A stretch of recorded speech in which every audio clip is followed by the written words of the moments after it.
আসসালামু আলাইকুম। আজকে তোমাদের পড়াবো কোণ। কোণ বলতে তোমাদের এখানে টেক্সট বই যেটা আছে যে সময়ের সঙ্গে ঘড়ির কাঁটার অবস্থান দেখি, তো সেটা তো ঘড়ির কাঁটার অবস্থান দেখতে গেলে দুটো ঘড়ির দুটো কাঁটা বা দুটো সরলরেখা পরস্পর যদি এক জায়গায় ছেদ করে তাহলে একটা কোণ উৎপন্ন হয়।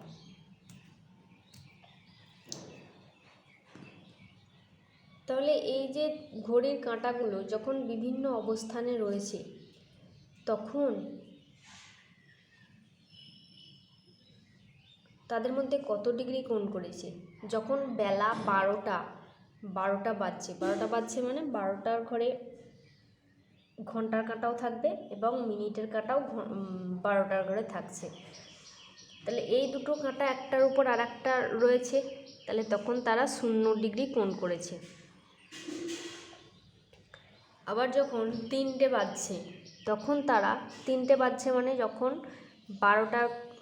বারোটার ঘরে মিনিটের কাঁটাটা রয়েছে আর ঘন্টার কাঁটাটা 3টের ঘরে রয়েছে, তখন তারা 90 ডিগ্রি কোণ উৎপন্ন করবে। এবার একটা জিনিস মাথায় রাখবে যে ঘড়ির কাঁটা দুটোর অবস্থান কত ডিগ্রি তা আমরা বলবার জন্য ঘড়ির কাঁটা দুটো কতটা ঘর আগে বা পিছনে রয়েছে। 12, 1, 2, 3, তাহলে 1, 2, 3 3 ঘর পরে রয়েছে, 3 ঘর এদিকে বা ওই দিকে রয়েছে, তাহলে 3 ঘর 30 করে গুনবো, 3 30 90, তাহলে 90 ডিগ্রি কোণ করেছে। এবার যদি একটা বাজলে কীরকম হতো, 1-এর ঘরে এই ঘন্টার কাঁটাটা আর 12টার ঘরে এই মিনিটের কাঁটাটা। এবার এখান থেকে এর দূরত্ব 1 ঘর, তাহলে 1 ঘর বললে কি বললাম যে 30 দিয়ে গুণ করতে হবে, 30 × 30, তার মানে ঘন্টার কাঁটা ও মিনিটের কাঁটা 30 ডিগ্রি কোণ উৎপন্ন করেছে।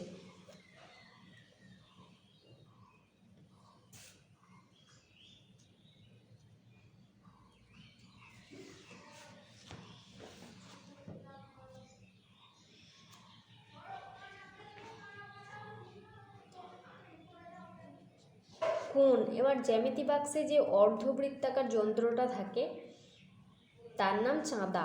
এই চাঁদার সাহায্যেই আমরা কোণ কত ডিগ্রি তা মাপি, কোণের মান কত ডিগ্রি তা মাপি। কোন এককে মাপা হচ্ছে, আমরা ডিগ্রি একক দিয়ে বোঝাই যে 30 ডিগ্রি 90 ডিগ্রি এই একক দিয়ে কোণ বোঝায়। তাহলে কোণ মাপার এককটা হলো ডিগ্রি।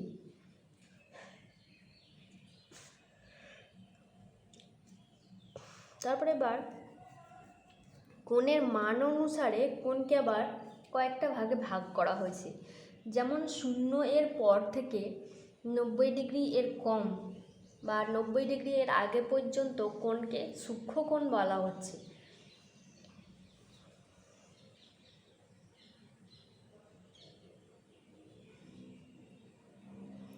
তাহলে সূক্ষ্ম কোণ 0 থেকে বড়,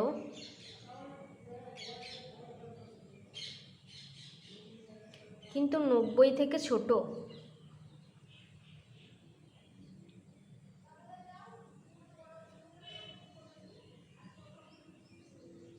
ছোট কোণকে বলা হয় সূক্ষ্ম কোণ। স্থূল কোণ 90 ডিগ্রি থেকে বড় কিন্তু 180 ডিগ্রি থেকে ছোট, এই কোণটাকে বলা হয় স্থূল কোণ। তারপর হবে প্রবৃদ্ধ কোণ। প্রবৃদ্ধ কোণ বলতে যেটা 180 ডিগ্রি কোণের থেকে বড় কোণ কিন্তু 360 ডিগ্রি কোণের চেয়ে ছোট, তাকে বলবো প্রবৃদ্ধ কোণ। এবং 90 ডিগ্রি কোণকে বলা হয় এক সমকোণ।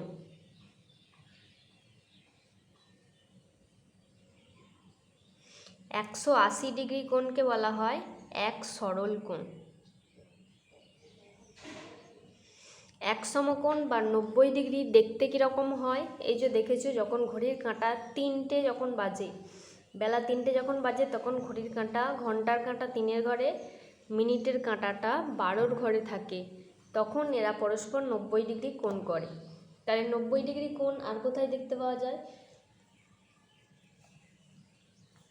যদি রাস্তায় কোনো পোল বা খুঁটি থাকে, তখন সেখানে ভূমির সঙ্গে লম্ব বা 90 ডিগ্রি অবস্থানে থাকে খুঁটিটা। তাহলে লম্ব বা 90 ডিগ্রি মোটামুটি কীরকমভাবে হয় বা কোনটা কীরকম তার একটু ধারণা হবে নিশ্চয়ই। এবার 180 ডিগ্রি যদি 6টা বাজে, মনে করো ঘড়িতে 6টা বাজছে, তাহলে কাঁটাটা, ঘড়ির কাঁটাগুলো কীরকম হবে? 12, 6, 3, 9।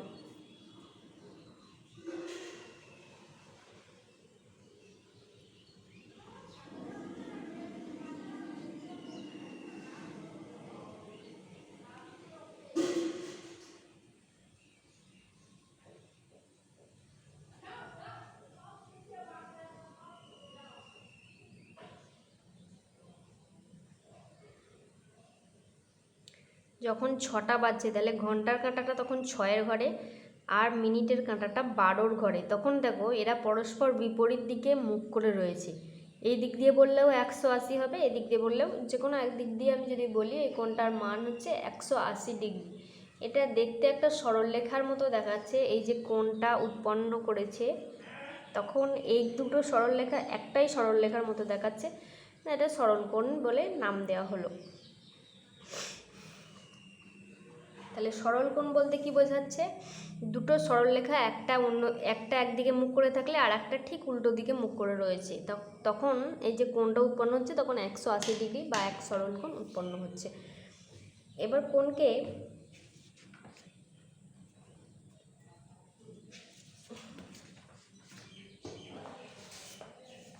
রেফারেন্স যে বইটা আছে সেটা একবার দেখবে, সুব্রত দত্তর বইটা।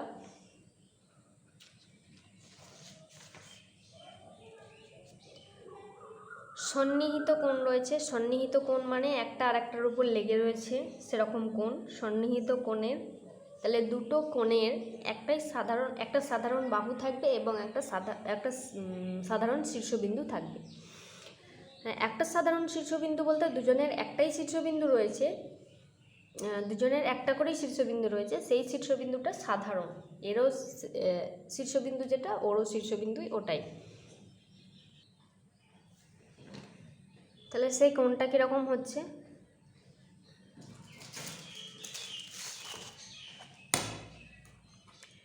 স্কেল দিয়ে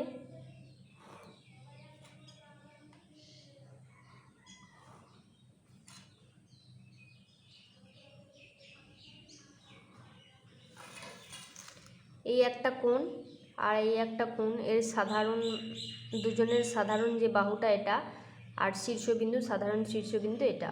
তাহলে এই কোণটা আর এই কোণটাকে পরস্পর সন্নিহিত কোণ বলা হচ্ছে। এই কোণগুলোর নাম দিয়ে দিলাম এ ও বি, এটা সি। তাহলে এ ও বি আর বি ও সি, এই কোণ দুটো সন্নিহিত কোণ।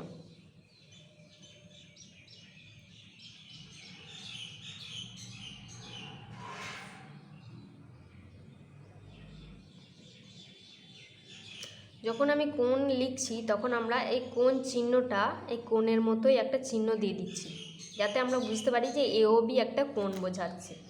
তাহলে কোণ বোঝাতে আমরা এই কোণ চিহ্নটা দিচ্ছি।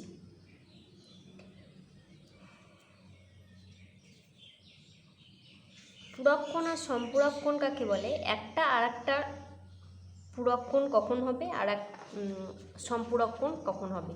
তো পূরক কোণ আর সম্পূরক কোণ হচ্ছে দুজনের ক্ষেত্রে মিলিয়ে বলা হচ্ছে, দুটো কোণের ক্ষেত্রে। দুটো কোণের যোগফল, একটা কোণের মান আর একটা কোণের মান, তাদের যোগফল যদি 90 ডিগ্রি হয় তখন তাকে বলবো পূরক কোণ। আর যদি দুটো কোণ তাদের মানগুলো যোগ করে 180 হয়, আমি এখানে ইংরেজিতে লিখে ফেললাম, 180 হয়, তখন এটাকে বলবো সম্পূরক কোণ।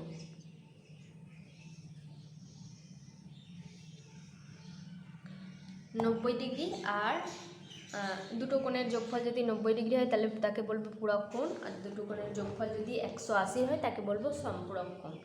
তাহলে যদি এরকমভাবে বলা থাকে যে 32 ডিগ্রি এই কোণটার 32 ডিগ্রি কোণের পূরক কোণ কত। তাহলে পূরক কোণ বলতে কি বুঝবো, তাহলে 32-এর সঙ্গে সেই কোণটা যোগ করতে হবে, তাহলে দিয়ে 90 হবে। তাহলে 32-এর সঙ্গে কত যোগ করলে 90 হবে, তা জানতে গেলে কি করব, 32 90 বিয়োগ দেব। 90 থেকে 32 বিয়োগ দিচ্ছি, 8 হাতে 1 3 1 4, 4 আর 5 9, 58 ডিগ্রি। তাহলে 32 ডিগ্রি কোণের পূরক কোণ হলো 58 ডিগ্রি। যদি বলা হতো সম্পূরক কোণ, মনে করো বলা হয়েছে 72 ডিগ্রি কোণের সম্পূরক কোণের মান কত। সম্পূরক কোণ, তাহলে 72-এর সঙ্গে সেই কোণটা যোগ করতে হবে, দিয়ে 180 হবে। সম্পূরক মানে 180 হবে এই দুটো কোণের যোগফল। তাহলে 72-এর সঙ্গে কোন সংখ্যাটা যোগ করব বা কোন মানটা যোগ করব, দিয়ে 180 হবে। তাহলে কি করে পাবো, 180 থেকে 72 মানটা বিয়োগ দিতে হবে। তাহলে 180 থেকে 72-এর মানটা বিয়োগ দিয়ে দেবে। 2 কতই 10, 8 10 হাতে 1 7 রাখে 8, 8 মিলে গেল 0, 108 ডিগ্রি। তাহলে 72 ডিগ্রি কোণের সম্পূরক কোণ হলো 180 ডিগ্রি। তো একবার এখানে যোগ করে দেখে নেওয়া যাক যে 72 আর 108 যোগ করে 180 হচ্ছে কিনা। 8 আর 2 10, 0 হাতে 1 7 রাখে 8 আর এদিকে 1, 180 ঠিকই আছে।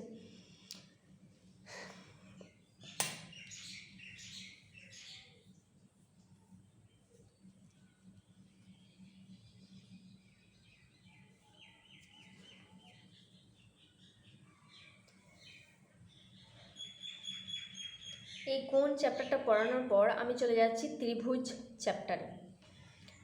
ত্রিভুজে যেমন কোণ ভেদে ত্রিভুজকে 3 ভাগে ভাগ করা হচ্ছে। একটা হচ্ছে সূক্ষ্মকোণী, স্থূলকোণী আর সমকোণী ত্রিভুজ। সূক্ষ্মকোণী ত্রিভুজ, স্থূলকোণী ত্রিভুজ আর সমকোণী ত্রিভুজ।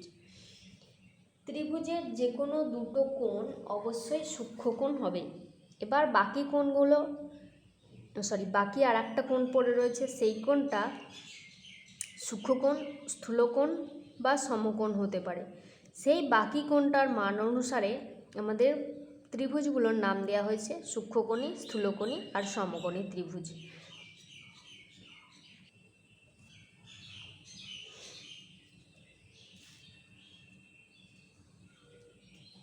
তাহলে একটা ত্রিভুজের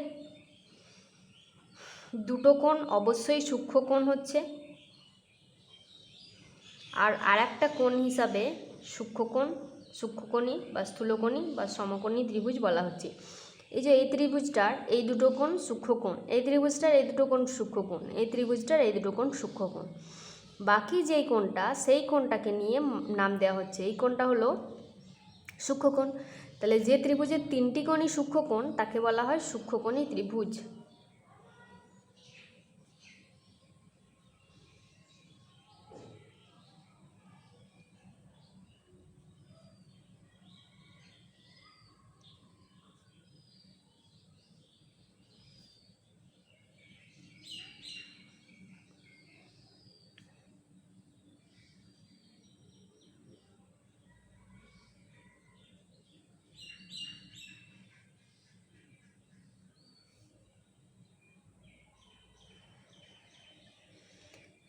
তাহলে ত্রিভুজের এবার দেখো এই দুটো কোণ সূক্ষ্মকোণ, এই ত্রিভুজটার এই দুটো কোণ সূক্ষ্মকোণ, এইটা হলো সমকোণ বা 90 ডিগ্রি। একটু আগে বলা হলো লম্ব বা 90 ডিগ্রি।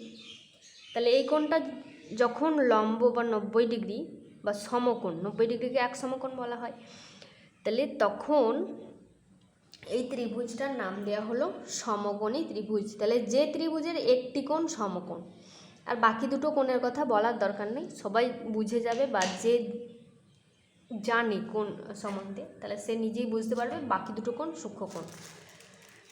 তাহলে এখানে লিখে দিচ্ছি, যে ত্রিভুজের একটি কোণ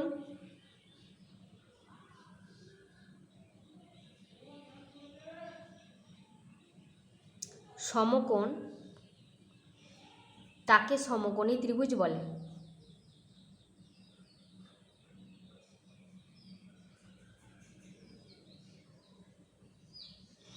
আর যে ত্রিভুজের একটি কোণ স্থূলকোণ তাকে স্থূলকোণী ত্রিভুজ বলে, এবং সবাই বুঝে যাবে যে বাকি দুটো কোণ হলো সূক্ষ্মকোণ। একটা কথা একবার ভাবো যে একটা ত্রিভুজের দুটো কোণ কি কখনো সমকোণ হতে পারে? এখানে দুটো কোণ সূক্ষ্মকোণ হলো, কিন্তু দুটো কোণ সমকোণ হতে পারে কি? বা দুটো কোণ স্থূলকোণ হতে পারে কি? কখনোই হবে না। কারণ ত্রিভুজের তিনটি কোণের সমষ্টি 180 হতে হবে। তাহলে ত্রিভুজের তিনটি কোণের সমষ্টি 180, 180 থেকে কমও হবে না, বেশিও হবে না। ত্রিভুজের এই তিনটে যখন যদি বলা হচ্ছে যে ত্রিভুজে দুটো কোণ সমকোণ হতে পারে কি, তাহলে দুটো কোণ 90 আর 90 যোগ করলেই তো 180 হয়ে যাচ্ছে। অপর কোণটা তাহলে কত হবে? 0 হবে। তো 0 ডিগ্রি মানে কোনো কোণ হচ্ছে না, এখানে একটা আরেকটার উপর চেপে যাচ্ছে, তাহলে এখানে কোনো ত্রিভুজ গঠিত হবে না। যদি দুটো কোণ স্থূলকোণ হয়, স্থূলকোণ মানে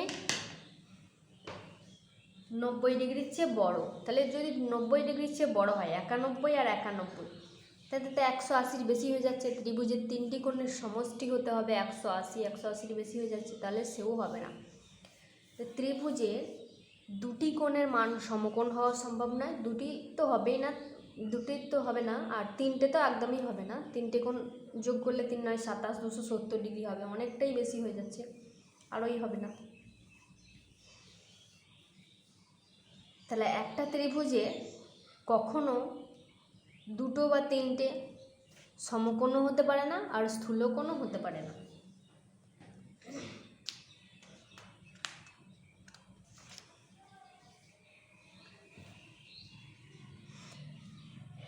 এবার বলি, একটা ত্রিভুজ সমকোণী ত্রিভুজ তাকে সমদ্বিবাহু ত্রিভুজ কখন বলা হবে?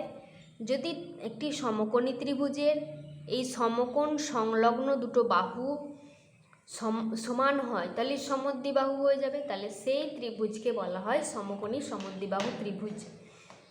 সমকোণী সমদ্বিবাহু ত্রিভুজ এর এই দুটো বাহু সমান পাওয়া গেল, কিন্তু এই যে বাহুটা সমকোণী সমদ্বিবাহু বা যে কোনো সমকোণী ত্রিভুজের ক্ষেত্রে এই বাহুটার মান সবচেয়ে বড়। যে কোণটার উল্টো, এই 90 ডিগ্রি কোণের বিপরীত দিকে যে বাহুটা রয়েছে সেটা সবার চেয়ে বড়। সেই বড় বাহুটাকে বলা হয় অতিভুজ। বড় বাহুটার নাম হলো অতিভুজ। তাহলে অতিভুজ কোণটা 90 ডিগ্রি কোণের বিপরীত বাহুটার নাম হলো অতিভুজ। তাহলে তোমরা সূক্ষ্মকোণী ত্রিভুজ, সমকোণী ত্রিভুজ বা স্থূলকোণী ত্রিভুজ আঁকতে পারবে। মোটামুটি স্কেল দিয়ে একটা আঁকলেই হবে, কারণ তোমাদের এখন পারফেক্টলি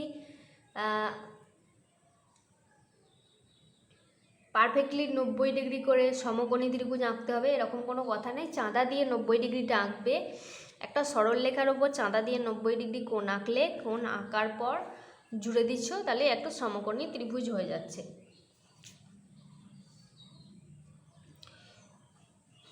এবার হচ্ছে বাহুভেদে যে ত্রিভুজগুলো আছে, একটা হচ্ছে সমবাহু ত্রিভুজ, সমদ্বিবাহু ত্রিভুজ আর বিষমবাহু ত্রিভুজ। সমবাহু ত্রিভুজ মানে তিনটে বাহুর দৈর্ঘ্য সমান, তাকে বলা হয় সমবাহু ত্রিভুজ।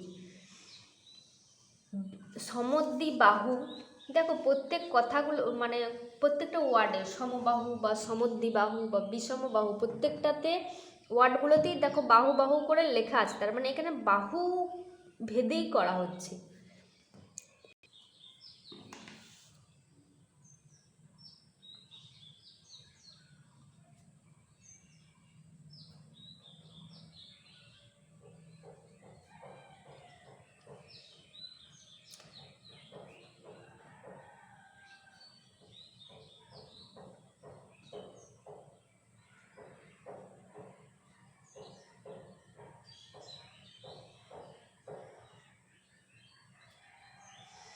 দেখো এইগুলোতে লেখাই আছে সমবাহু, তাহলে এখানে গন্ডগোল হওয়ার কথা নেই, যে সমবাহু মানে তিনটে বাহুর দৈর্ঘ্য সমান।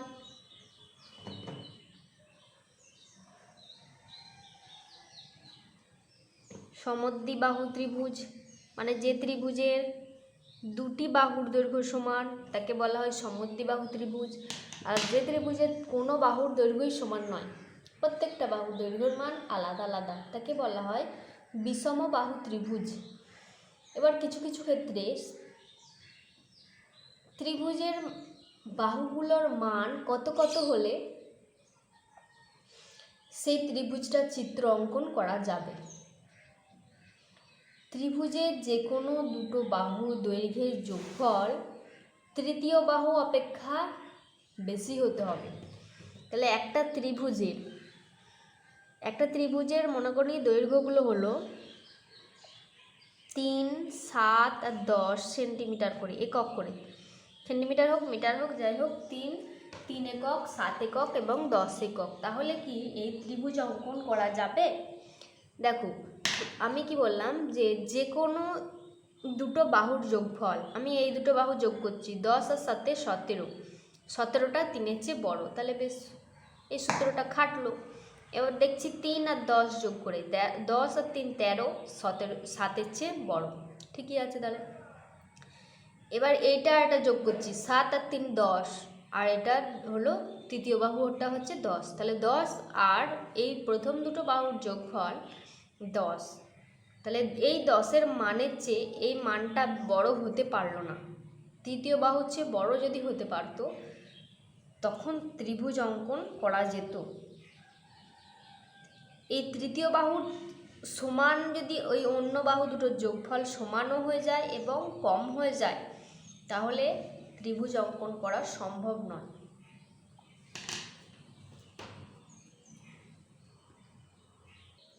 তাহলে এক্ষেত্রেও সমবাহু ত্রিভুজ, সমদ্বিবাহু ত্রিভুজ আর বিষমবাহু ত্রিভুজ আগের দিন দেখিয়েছিলাম, তো সেই ভিডিওটা একবার দেখে নেবে যে কি করে আঁকতে হয়। সমবাহু ত্রিভুজ মানে 3টে বাহুর দৈর্ঘ্যই সমান।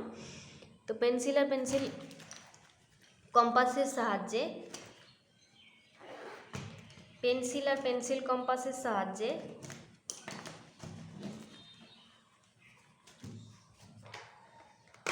একই মান দুটো, সমবাহু যখন আঁকবে সেই একই মান 3টে ওই কম্পাসটার সাহায্যে মাপটা নিয়ে নেবে এবং প্রত্যেক বাহু কেটে দেবে, তাহলেই হয়ে যাবে। আমি একবার দেখিয়ে দিচ্ছি সমবাহু ত্রিভুজ কীভাবে আঁকবে। দেখো যদি বলা থাকে যে 4 সেমি বাহু বিশিষ্ট সমবাহু ত্রিভুজ অঙ্কন করো, তাহলে প্রত্যেকটা বাহুর দৈর্ঘ্য 4 সেমি হবে। আমি এই 4 সেমি মাপটা একদিকে কেটে নিলাম, দিয়ে আমি এইখানে করব একটা বড় করে মাপ নিচ্ছি। এই 4 সেমির মাপটা আমি এইখানে মাপ করে নিচ্ছি।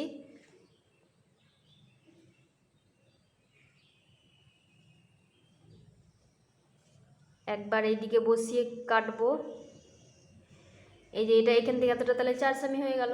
তাহলে একবার এই দিকে বসিয়ে কাটবো, এই যে ছেদ বিন্দু পাওয়া গেল, এই ছেদ বিন্দুগুলো এদিকের সঙ্গে জুড়িয়ে দেব। এটা হয়ে গেল সমবাহু ত্রিভুজ অঙ্কন। সমদ্বিবাহু ত্রিভুজ অঙ্কন করতে গেলে কি করতে হবে বুঝতেই পারছো। সমদ্বিবাহু মানে দুটো বাহুর দৈর্ঘ্য সমান, মনে করো সমান বাহু দুটোর দৈর্ঘ্য হচ্ছে 7 সেমি 7 সেমি, 7 সেমি নয় 6 সেমি 6 সেমি, আর অপর বাহুর দৈর্ঘ্য 5 সেন্টিমিটার। তাহলে যেটা 5 সেন্টিমিটার সেটাকে ভূমিতে ধরলাম নিচে, এইখান থেকে এই 5 মাপটা নিয়ে নিতেও পারি, এখানটা বেশি হয়ে গেল। তাহলে এইখান থেকে এতটা আমি 5 মাপটা নিয়ে নিয়েছি, তাহলে আর মাপ করার দরকার নেই। 5 মাপটা আমি 7টা মাপ করছি, এই যে 7টা মাপ করলাম, তাহলে এই 7টা মাপ করে দুদিকেই কাটবো, কারণ দুদিকেই 7 করে হবে, এদিকেও 7 এদিকেও 7।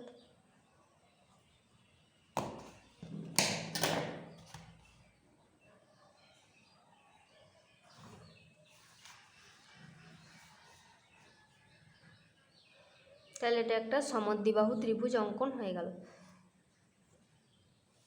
একটু ভুল হয়ে গেল, এরকম ভুল হলে চলবে না, আমি তাড়াতাড়ি করে দেখিয়ে দিচ্ছি, জাস্ট রিভিশন তো।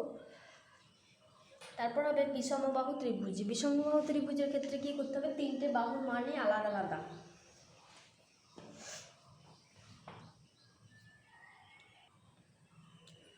তিনটে বাহুর মান আলাদা আলাদা। তাহলে মনে করো একটা 3 সেমি, একটা 4 সেমি, আর একটা 5 সেমি। এই তিনটি মাপ এখানে স্কেল দিয়ে আঁকলাম। যাই হোক, এই 5 সেমিটাই মনে করো লাস্ট ভূমিতে নিয়েছি, তাহলে এই 5 সেমিটা আর আঁকার দরকার ছিল না, যদিও থাক, 5 সেমিটা লিখে নিয়েছি, তাহলে এই বাহুটা 5 সেমি হয়ে গেছে।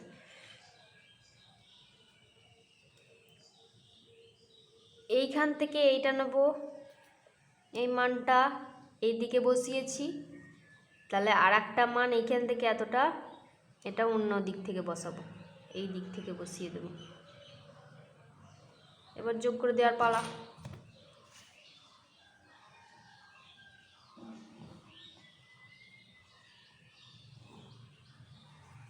তাহলে এটা একটা বিষমবাহু ত্রিভুজ অঙ্কন হয়ে গেল। বিষমবাহু মানে কোনো বাহুর দৈর্ঘ্যই সমান নয়। এটা হয়ে গেল 3 সেন্টিমিটার, এটা 4 সেন্টিমিটার, এটা 5। মেপে একবার দেখে নেবে। দেখো আমি আরেকবার বলে দিচ্ছি, নিচে 5 সেমির মাপটা নিয়েছি, তারপরে যে 4 সেমির মাপটা কম্পাসে করে এরকম করে মাপছি, 3 সেমির মাপটায় নিয়েছি, দিয়ে এই দিক থেকে বসিয়ে এই দিকে কেটেছি, আর 4 সেমির মাপটা এইদিকে বসিয়ে কেটেছি। তো 3 সেমি আর 4 সেমি যে কোনো একদিকে বসালেই হলো, যে কোনো একদিকে বসালেই হলো। আমি যদি এদিকে 4টা বসাতাম, এদিকে 3 বসাতাম, তো এরকম হতো। যাই হোক, একটা বিষমবাহু ত্রিভুজ অঙ্কন হয়ে গেল।